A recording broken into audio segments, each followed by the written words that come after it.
असं प्रत्येक वेळी महिलांवर अत्याचार झालं की आपल्याला शिवरायांचीच आठवण काय येते, यालाही एक इतिहास आहे। अशातच रांजे गावामधून एक बातमी आली की तिथला गावचा मुकादम पाटील हा बाबाजी बिन भिकाजी गुजर या पाटलाने एका स्त्रीशी बदअमल केला। ही बातमी शिवरायांच्या कानावर गेली। चांगल्या कामाला तत्काळ बक्षीस आणि गुन्हेगारांना तात्काळ शिक्षा हे शिवरायांचं सूत्र होतं। त्यामुळे त्यांनी सहकार्यांवरती एकाच वेळी जरबी बसवण्याचं काम केलं आणि त्यांच्याशी आपुलकीचं नातंही निर्माण केलं। शामराव निळकंठ रांजेकर जे होते ते सरदार होते पेशवे काळामध्ये। तर त्यांना हा खाजगीतून दिलेला वाडा होता। त्याचबरोबर लक्ष्मीनारायणाचं एक सुंदर मंदिर सुद्धा पेशवेकालीन या ठिकाणी बघायला मिळतं।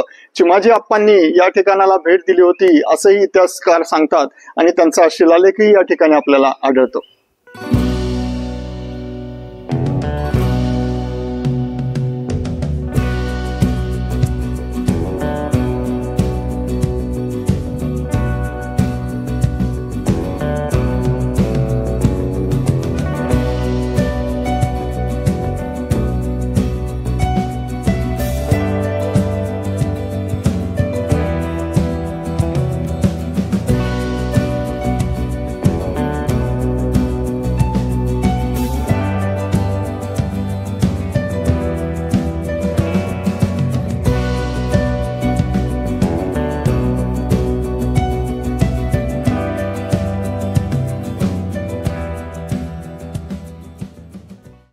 जय शिवराय मंडळी, डॉक्टर प्रसाद ट्रॅव्हलिंग या युट्यूब चॅनलमध्ये तुम्हा सर्वांचं पुन्हा एकदा स्वागत। मंडळी, महिलांवर कुठेही अत्याचार झाला की आपला संताप अनावर होतो आणि उद्विग्न होऊन आपण तोंडातून आपल्या शब्द बाहेर पडतात की या नराधमांना भर चौकात फाशी दिलं पाहिजे, यांचे हातपाय तोडून टाकले पाहिजेत।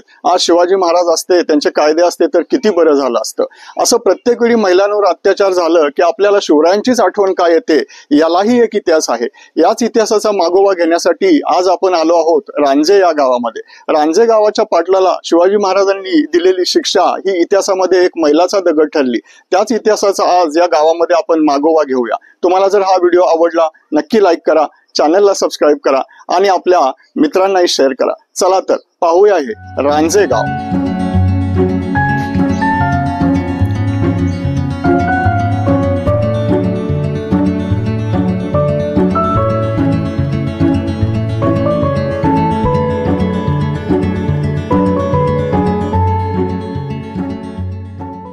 यवनी अत्याचार ज्यावेळी या पुणे परिसरावर झाले, अक्षरशः तिथे गाढवाचा नांगर फिरवण्यात आला आणि सगळ्या जमिनी ओसाड करण्यात आला। कुणी तिथे राहायला धजावत नव्हतं। अगदी त्याच वेळी जिजाऊ मासाहेब बाल शिवाजींना घेऊन इथे आले।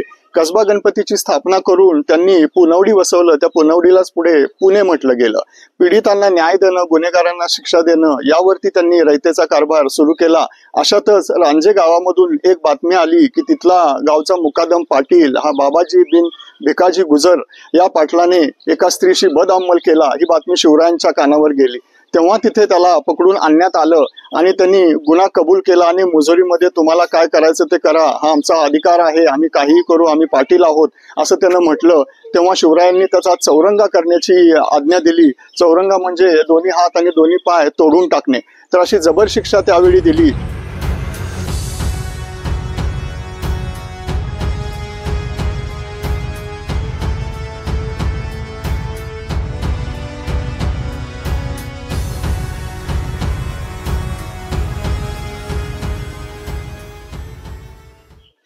चांगल्या कामाला तत्काळ बक्षीस आणि गुन्हेगारांना तात्काळ शिक्षा हे शिवरायांचं सूत्र होतं। त्यामुळे त्यांनी सहकार्यांवरती एकाच वेळी जरबी बसवण्याचं काम केलं आणि त्यांच्याशी आपुलकीचं नातंही निर्माण केलं।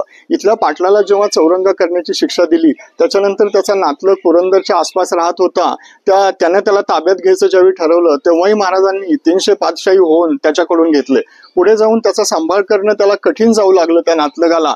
म्हणून महाराजांकडे त्याने विनंती केली की रांजेगावची पाटीलकी जी जप्त करण्यात आली ती त्याला द्यावी। महाराजांनी ही 200 पातशाही होऊन घेऊन त्याला ती पाटीलकी दिली।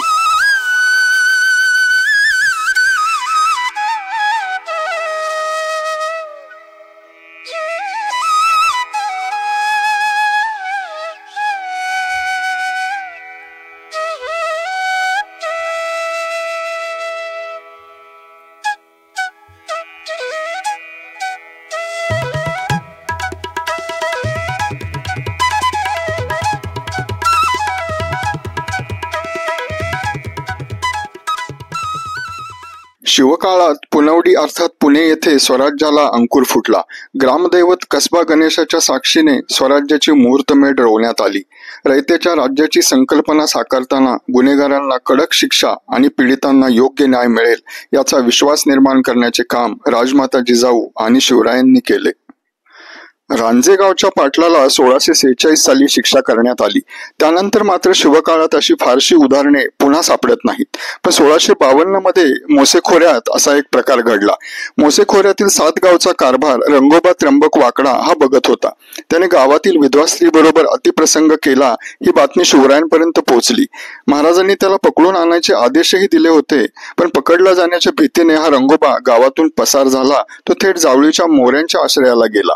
पण शिवरायांच्या न्यायव्यवस्थेची खात्री आणि शिक्षेबद्दलची भीती ही इतकी प्रचंड होती की रंगो त्र्यंबक घाबरूनच जावळी मुक्कामी मेला. 1652 मध्ये लिहिलेले हे पत्र सर देशमुख, कारकून, खोत, मिराजदार यांना उद्देशून आहे. या पत्रानुसार रंगोबा गुन्हा करून पळून गेला, नंतर मयत झाला. त्याची 7 गावची कुलकर्णी रिकामी झाली आहे. त्याला अपत्य नाही, भाऊबंद दुष्काळात मेलेले आहेत. त्यामुळे 7 गावचा कारभार उमराजी निळकंठ करंजकर यांच्याकडे दिला आहे. एखाद्या गावचा मुलकी अधिकारी हा मयत झाल्यास, त्याचे पद रिक्त झाल्यास त्यावर तत्काळ दुसरा अधिकारी नेमून कार्यालयीन कामात कोणताही खंड पडू देऊ नये याची काळजी महाराज वारंवार घेत होते, यामधून दिसून येते. सोबतच रांजाच्या पाटलाला केलेल्या शिक्षेमुळे लोकात कोणत्या प्रकारचा धाक होता हे सुद्धा यातून स्पष्ट होते. या रांजे गावामध्ये रांजेश्वर मंदिर आणि लक्ष्मीनारायण मंदिराचं पौराहित्य करणारे रांजेकर काका आपल्याला आज इथे भेटलेले आहेत. ते या गावाबद्दल आणि या मंदिराचा थोडक्यात इतिहास आपल्याला सांगतील. काय सांगाल काका? हे म्हणजे हा जो वाडा आहे तो वाडा पेशवेकालीन आहे. 1730 ते 1740 त्या दरम्यानचा आहे. शामराव निळकंठ रांजेकर जे होते ते सरदार होते पेशवे काळामध्ये. तर त्यांना हा खाजगीतून दिलेला वाडा होता. परंतु शिंदे आणि होळकरांच्या वैरामध्ये तो पाडला गेला आणि आतमध्ये भुयार, भरपूर मोठं जागा, त्यानंतर लक्ष्मीनारायणचं मंदिर, असं सुंदर आतमध्ये व्यवस्था त्यांची आहे. आणि त्यांच्या आता 8वी 9वी पिढी आहे ती पुण्याला राहते. आणि याच वास्तूमध्ये आता सध्या त्यांनी काही वर्ष 15-16 वर्ष वृद्धाश्रम सुद्धा चालू केला होता. पण वृद्धाश्रमाची व्यवस्था पाहायला कोणी नाही म्हणून ते थांबवलं गेलं. तसं खालचं रांजेश्वर मंदिर जे खूप इतिहासकालीन असून त्या ठिकाणी खूप सुंदर अशी पाण्याची व्यवस्था आहे. पाण्याची नैसर्गिकरित्या पाणी असं की ह्या पहिल्या टाक्याचं जे ते देव टाका आहे. देव टाक्यातलं पाणी दुसऱ्या टाक्यात जातं, तिथं आंघोळीची व्यवस्था. 3ऱ्या टाक्यामध्ये ते पाणी जातं आणि तिथून पुढं शेतीला जायला व्यवस्था केलेली आहे. त्याचबरोबर त्यांनी वरती जी 2 बंधारे बांधलेले होते त्या बंधाऱ्यांची सुद्धा अशी व्यवस्था केलेली होती की कडेला दोन्ही बाजूनी, डाव्या आणि उजव्या बाजूनी म्हणजे असे छोटे पाट केले ते की 5-5 एकर दोन्ही बाजूला शेती भिजावी आणि त्या देवांची व्यवस्था करता यावी अशी व्यवस्था केली. खूप छान पैकी. धन्यवाद काका, खूप छान.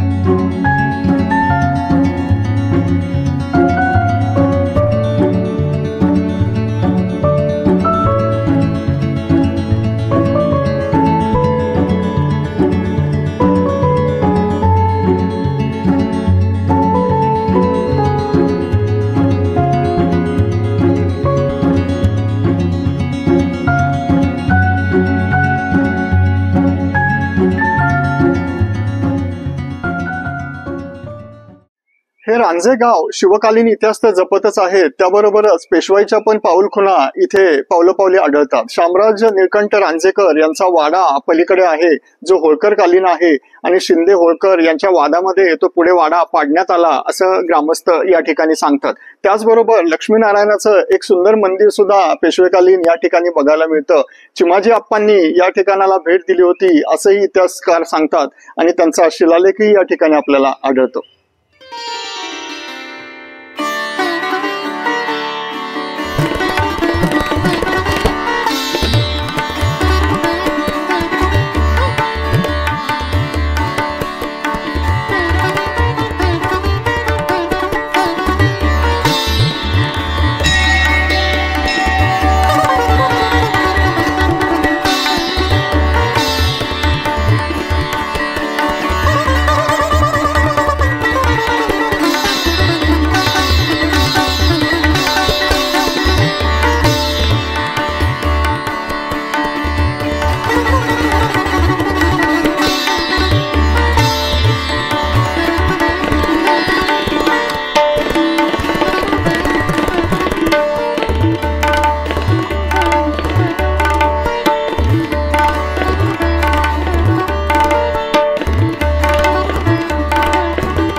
राजमाता जिजाऊंचे वडील राजे लखोजीराजे जाधव यांनी आंदण म्हणून जिजाऊंना हे गाव दिले होते असं सांगितलं जातं।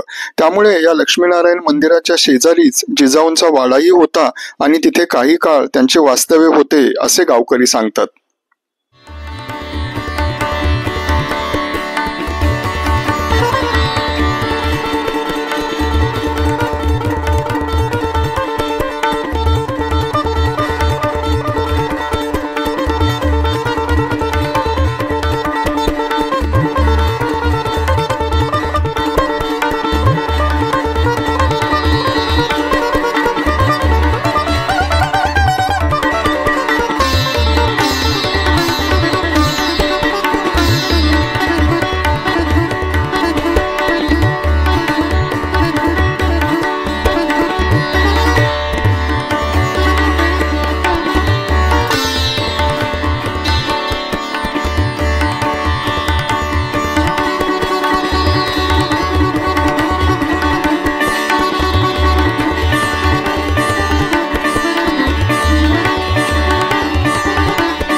पुढील भागात आपण शिवकालीन रांजेश्वर मंदिराला भेट देऊया।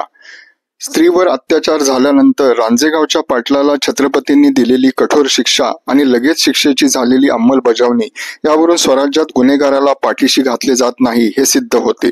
या घटनेच्या स्मृती खेड शिवापूर जवळचे हे रांजेगाव आजही जपून आहे।